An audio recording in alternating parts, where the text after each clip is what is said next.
transport groups pinagting pa ang kanilang protesta tungkol sa oil price hike. Iginigit ho na hindi ititigil hanggat wala raw aksyon ang gobyerno, habang yung libreng sakay naman ng mga lokal na pamahalaan at maging ng national government inilalaan pa rin para sa mga commuters na apektado ng tigil pasada. Ibalita si Bombo Isa Cotoner. Nagpatuloy at mas pinaigting pa ng mga transport groups ang kanilang 2 araw na kilos protesta laban sa patuloy na pagtaas ng presyo ng langis, kasabay ng pangakong hindi sila titigil hanggang hindi tinutugunan ng pamahalaan ang kanilang mga panawagan. Pinangunahan ng grupong pagkakaisa ng mga samahan ng tsuper at Operator Nationwide o Piston at ng No to Oil Price Hike Coalition ang 2 araw na transport strike na simula kahapon, Marso 26, na nilahukan din ng mga tsuper at operator ng jeepney, bus, UV Express at mga TNVS drivers sa iba't ibang bahagi ng bansa.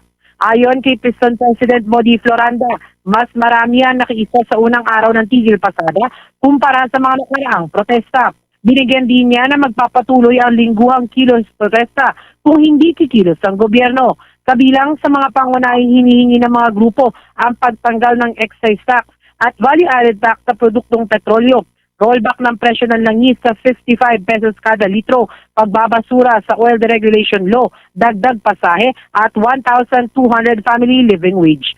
Iginit din nila ang paglipat sa pamahalaan sa mga industriya ng langis at manawagang itigil ang mga kaguluhan sa Middle East na nakakaapekto sa presyo ng krudo. Kaugnay niyan, pakinggan natin ang tinig ni Piston President Modi Floranda.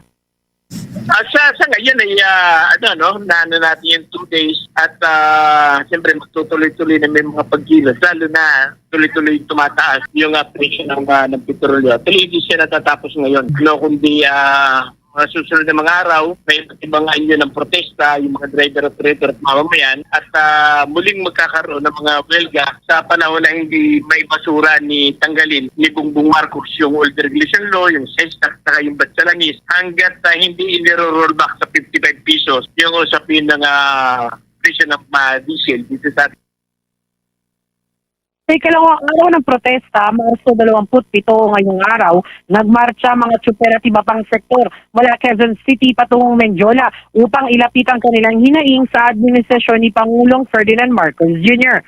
Samantala, bilang tugon sa transport strike, nag-deploy ang Department of Transportation ng karagdagang libreng sakay para sa mga epektadong commuter. Inatasan ng Land Transportation Office at Land Transportation Franchising and Regulatory Board na magpakalat ng mga service vehicle sa mga pangunahing ruta tulad ng Fairview, Cubao, Quiapo at iba pang bahagi ng Metro Manila. Ayon sa kagawaran, magpapatuloy ang libreng sakay sa mga susunod na araw upang matulungan ang mga pasahero kahit pa matapos ang tigil pasada.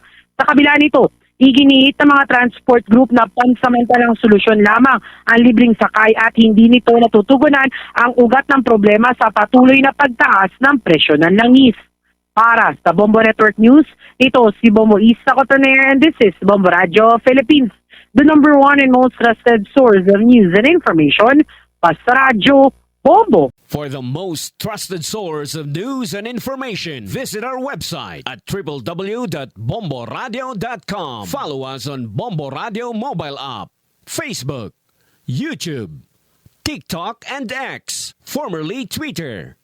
Like, share, and stay connected. Anytime, anywhere.